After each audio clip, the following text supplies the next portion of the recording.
ಅದೊಂದು ಕೊಲೆಯಿಂದ 2 ತೆಲುಗು ರಾಜ್ಯಗಳೇ ನಡುಗಿ ಹೋಗಿದ್ವು. ಆದ್ರೆ ಅವನು ಕೊಲೆ ಮಾಡಿದ್ದು ಯಾಕೆ ಅಂತ ಗೊತ್ತಾದ್ಮೇಲೆ ಅವನು ಮಾಡಿದ್ದೇ ಸರಿ ಅಂತ ಜನ ಮಾತನಾಡೋಕೆ ಶುರು ಮಾಡಿದ್ರು.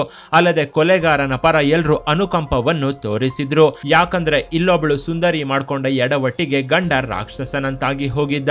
ಸಾಫ್ಟ್ವೇರ್ ಇಂಜಿನಿಯರ್ ಆಗಿದ್ದ ಆತ ಹೆಂಡತಿ ಮಾಡಿದ ಮೋಸಕ್ಕೆ ಹಾರ್ಡ್ವೇರ್ ಕೊಲೆಗಾರನಾಗಿ ಹೋಗಿದ್ದ. ತೆಲಂಗಾಣದ ಪೆದ್ದಪಲ್ಲಿ ಜಿಲ್ಲೆಯ ಮಂದನಿಗೆ ಸೇರಿದ ದೇವರಕೊಂಡ ಮಹೇಶ್ ಅನ್ನೋ ಈತನಿಗೆ ಮಹಾರಾಷ್ಟ್ರದ ಚಂದ್ರಾಪುರ ಜಿಲ್ಲೆಯ ಬಲ್ಲಾಪುರದ ತಿಲಕವಾಡಿ ಗ್ರಾಮದ ಸುನೀತಾ ಅನ್ನೋಳ ಜೊತೆ ಮದುವೆಯಾಗಿತ್ತು ಅನ್ನೋದಕ್ಕಿಂತ ಮದುವೆ ಮಾಡಿದ್ರು ಅಂತ ಹೇಳಬೇಕು. ಯಾಕಂದ್ರೆ ಸುನೀತಾ ಹಾಗೂ ಮಹೇಶ್ 8 ವರ್ಷಗಳ ಕಾಲ ಲವ್ ಮಾಡಿದ್ರು. ಹೀಗಾಗಿ ದೊಡ್ಡವರು ಸಹ ಇವರ ಪ್ರೀತಿಗೆ ಒಪ್ಪಿ ಮದುವೆ ಮಾಡಿದ್ರು. 2023ರಲ್ಲಿ ಇವರಿಗೆ ಮದುವೆಯಾಗಿತ್ತು. ಮದುವೆಯಾದ 1 ವಾರದ ನಂತರ ಮಹೇಶ್ ಕೆನಡಾ ಹೋಗಿದ್ದ. ಅತ್ತ ಗಂಡ ಕೆನಡಾಕ್ಕೆ ಹೋಗ್ತಿದ್ದಂತೆ ಇತ್ತ ಸುನೀತಾ ಒಬ್ಬಂಟಿಯಾಗಿದ್ಲು. ಕೆನಡಾದಿಂದ ಗಂಡ ಕಾಲ್ ಮಾಡಿದ್ರು ಸರಿಯಾಗಿ ರೆಸ್ಪಾಂಡ್ ಮಾಡ್ತಿರ್ಲಿಲ್ಲ. ಇದರಿಂದ ಭಾರತಕ್ಕೆ ಬಂದ ಮಹೇಶ್ ಸುನೀತಾನ ಸಹ ಕೆನಡಾಕ್ಕೆ ಕರ್ಕೊಂಡು ಹೋಗಿ ಅಲ್ಲೇ ವಾಸ ಮಾಡೋಕೆ ಶುರು ಮಾಡಿದ್ದ. ಆದ್ರೆ ಹೀಗೆ ಹೋದ 2 ವಾರಕ್ಕೆ ಇವರಿಬ್ಬರ ನಡುವೆ ಮನಸ್ತಾಪ ಶುರುವಾಗಿತ್ತು. ಗಂಡ ಹೆಂಡತಿ ಮಧ್ಯೆ ಸಣ್ಣ ವಿಚಾರಕ್ಕೂ ಗಲಾಟೆಗಳು ನಡೆಯುತ್ತಿದ್ವು.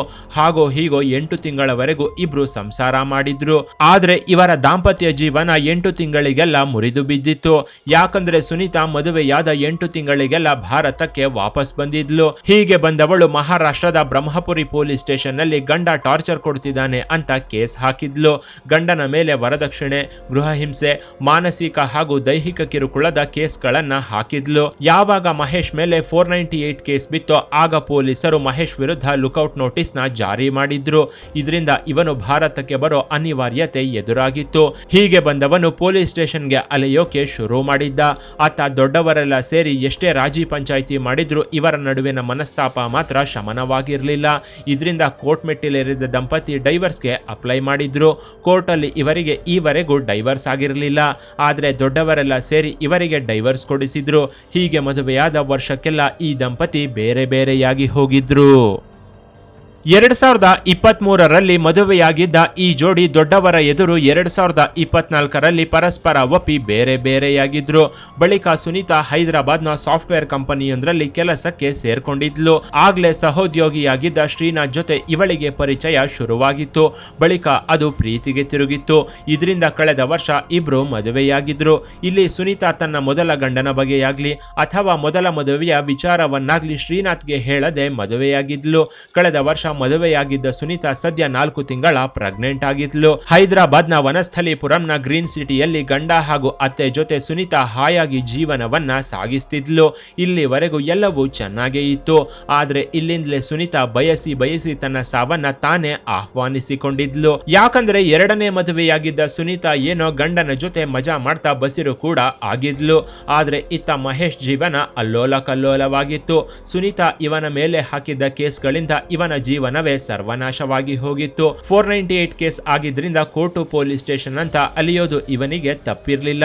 ಸುನೀತಾ ಕೂಡ ಕೇಸ್ಗಳನ್ನ ವಾಪಸ್ ತಗೋ ಅಂದ್ರು ಅದಕ್ಕೆ ಕೇರ್ ಮಾಡಿರ್ಲಿಲ್ಲ. ಮಗನ ಕಷ್ಟವನ್ನ ಕಣ್ಣಾರೆ ನೋಡ್ತಿದ್ದ ಮಹೇಶ್ ತಾಯಿ ಇತ್ತೀಚೆಗೆ ಹೃದಯಾಘಾತದಿಂದ ಮೃತಪಟ್ಟಿದ್ಲು. ಮಗನ ಜೀವನ ಹೀಗಾಯ್ತಲ್ಲ ಅಂತಾನೆ ಈತನ ತಾಯಿ ಕಣ್ಣು ಮುಚ್ಚಿದ್ಲು. ಆಗ ತಾಯಿಯ ಅಂತ್ಯಕ್ರಿಯೆಯನ್ನ ಮುಗಿಸಿದ್ದ ಮಹೇಶ್ ವಾಪಸ್ ಕೆನಡಾಕ್ಕೆ ಹೋಗೋಕೆ ಇನ್ನಿಲ್ಲದಂತೆ ಹರಸಾಹಸ ಪಟ್ಟಿದ್ದ.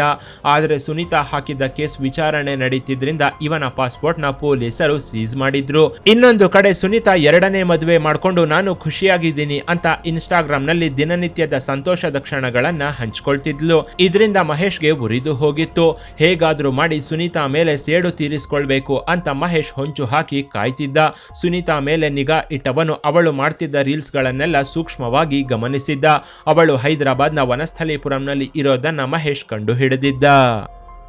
ಮಹೇಶ್ ದೇವರಕೊಂಡ ಮೊದಲಿಗೆ ಕೆಲಸವನ್ನ ಕಳ್ಕೊಂಡಿದ್ದ. ನಂತರ ತನ್ನ ತಾಯಿಯನ್ನು ಕಳ್ಕೊಂಡಿದ್ದ. ಸಾಲದಕ್ಕೆ 498 ಕೇಸ್ನಿಂದ ದಿನನಿತ್ಯ ಪೊಲೀಸ್ ಸ್ಟೇಷನ್ಗೆ ಅಲೆಯೋದು ತಪ್ಪಿರಲಿಲ್ಲ. ಹೀಗಾಗಿ ಇವನಿಗೆ ಇನ್ನೇನು ಕಳ್ಕೊಳ್ಳೋದು ಇಲ್ಲ ಅಂತ ಕಳೆದ 1 ತಿಂಗಳ ಹಿಂದಷ್ಟೇ ಹೈದರಾಬಾದ್ಗೆ ಬಂದಿದ್ದ. ಒಂದು ಪ್ರೈವೇಟ್ ಹಾಸ್ಟೆಲ್ನಲ್ಲಿ ವಾಸ ಮಾಡ್ತಿದ್ದ ಇವನು ಸುನೀತಾ ಅಡ್ರೆಸ್ನ ಪತ್ತೆ ಮಾಡಿ ಇವಳನ್ನ ಕೊಲೆ ಮಾಡೋಕೆ ನಿರ್ಧರಿಸಿದ್ದ. ಆಗ ಎಳನೀರು ಕೊಚ್ಚೋ ಕತ್ತಿಯನ್ನ ಆನ್ಲೈನ್ ನಲ್ಲಿ ಆರ್ಡರ್ ಮಾಡಿದ್ದ. ಜೊತೆಗೆ ಎಲೆಕ್ಟ್ರಿಕ್ ರಂಪವನ್ನು ಆರ್ಡರ್ ಮಾಡಿ ತರಿಸಿದ್ದ. ಮಾಡಿಸಿಕೊಂಡಿದ್ದ. ಹೀಗೆ ಹೆಂಡತಿಯ ಕೊಲೆಗೆ ಮುಂದಾದವನು ಒಂದು ಬಾಟಲ್ನಲ್ಲಿ ಪೆಟ್ರೋಲ್ನ ತುಂಬಿ ಇಟ್ಕೊಂಡಿದ್ದ.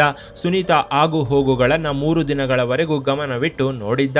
ಸುನೀತಾ ಗಂಡ ಎಷ್ಟು ಗಂಟೆಗೆ ಕೆಲಸಕ್ಕೆ ಹೋಗ್ತಾನೆ, ಎಷ್ಟು ಗಂಟೆಗೆ ವಾಪಸ್ ಬರ್ತಾನೆ, ಅವಳು ಎಷ್ಟು ಹೊತ್ತಿಗೆ ಒಬ್ಬಂಟಿಯಾಗಿರ್ತಾಳೆ ಅನ್ನೋದನ್ನೆಲ್ಲ ಮಹೇಶ್ ತಿಳ್ಕೊಂಡಿದ್ದ. ಸೆಲ್ಫ್ ಡ್ರೈವ್ ಕಾರ್ನ ಬಾಡಿಗೆಗೆ ತಗೊಂಡವನು ಕಳೆದ ಬುಧವಾರ ಮಧ್ಯಾಹ್ನದ ಟೈಮ್ಗೆ ವನಸ್ಥಲೀಪುರಂನ ಗ್ರೀನ್ ಸಿಟಿಯಲ್ಲಿದ್ದ ಸುನೀತಾ ವಾಸ ಮಾಡೋ ಅಪಾರ್ಟ್ಮೆಂಟ್ಗೆ ಬಂದಿದ್ದ.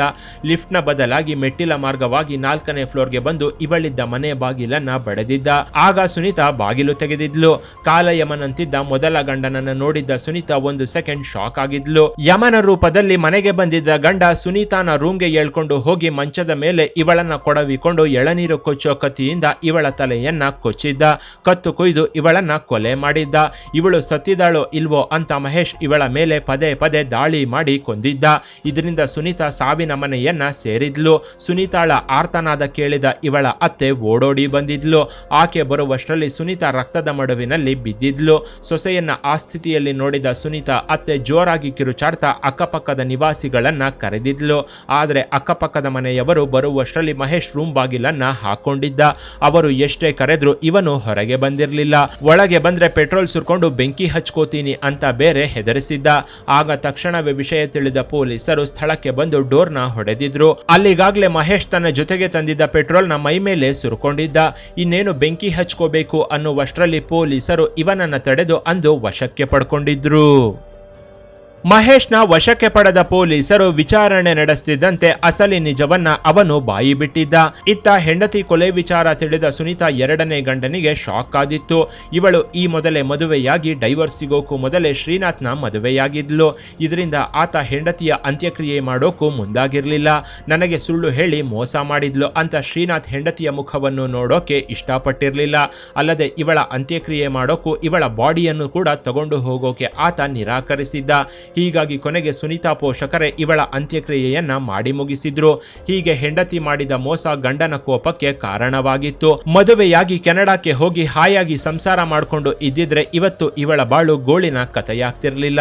ಆದ್ರೆ 8 ತಿಂಗಳಿಗೆ ಗಂಡನಿಗೆ ಗುಡ್ ಬೈ ಹೇಳಿದವಳು ಇನ್ನೊಬ್ಬನ ಸಂಘ ಸೇರಿ ಬಸಿರಾಗಿದ್ಲು. ಇಷ್ಟಾದ್ರೂ ಮೊದಲ ಗಂಡನ ಮೇಲಿದ್ದ ಕೇಸ್ಗಳನ್ನ ಮಾತ್ರ ವಾಪಸ್ ತಗೊಳ್ಳದೆ ಅವನನ್ನ ಕೋರ್ಟು ಪೊಲೀಸ್ ಸ್ಟೇಷನ್ ಅಂತ ಅಲೆಯುವಂತೆ ಮಾಡಿದ್ಲು. ಇದರಿಂದ ಇವಳೇ ಇವಳ ಸಾವನ್ನ ಆಹ್ವಾನಿಸಿಕೊಂಡಿದ್ಲು. ಇನ್ನು ಮಹೇಶ್ ಕೊಲೆ ಮಾಡಿದ ಕಾರಣ ಗೊತ್ತಾದ ಮೇಲೆ ಇವನು ಮಾಡಿದ್ದೇ ಸರಿ ಅಂತ ಜನ ಮಾತನಾಡ್ಕೋತಿದ್ದಾರೆ. ಅಲ್ಲದೆ ಮಹೇಶ್ ಪರ ಅನುಕಂಪವನ್ನು ವ್ಯಕ್ತಪಡಿಸಿದ್ದಾರೆ. ಕೊನೆಗೆ ಸುನೀತಾ ಮಾಡಿಕೊಂಡ ಎಡವಟ್ಟೆ ಇವಳ ಸಾವಿಗೆ ಕಾರಣವಾಗಿದ್ದು ಸಾಫ್ಟ್ವೇರ್ ಗಂಡನೊಬ್ಬ ಹೆಂಡತಿ ಮಾಡಿದ ಕೆಲಸಕ್ಕೆ ಕೊಲೆಗಾರನಾಗಿ ಇಂದು ಜೈಲು ಸೇರಿದ್ದಾನೆ. ಇನ್ನು ಈ ಸ್ಟೋರಿ ಬಗ್ಗೆ ನಿಮ್ಮ ಅಭಿಪ್ರಾಯವನ್ನ ಕಾಮೆಂಟ್ ಮಾಡಿ. ಕೆಳಗಿನ ಡಿಸ್ಕ್ರಿಪ್ಷನ್ ಬಾಕ್ಸ್ನಲ್ಲಿ ವಾಟ್ಸಪ್ ಚಾನಲ್ನ ಲಿಂಕ್ ಕೊಡಲಾಗಿದ್ದು ಅದನ್ನು ಸಹ ಫಾಲೋ ಮಾಡಿ. ಇನ್ನಷ್ಟು ಇಂಟ್ರೆಸ್ಟಿಂಗ್ ವಿಡಿಯೋಗಳಿಗಾಗಿ ಚಾನೆಲ್ನ ವಿಸಿಟ್ ಮಾಡಿ.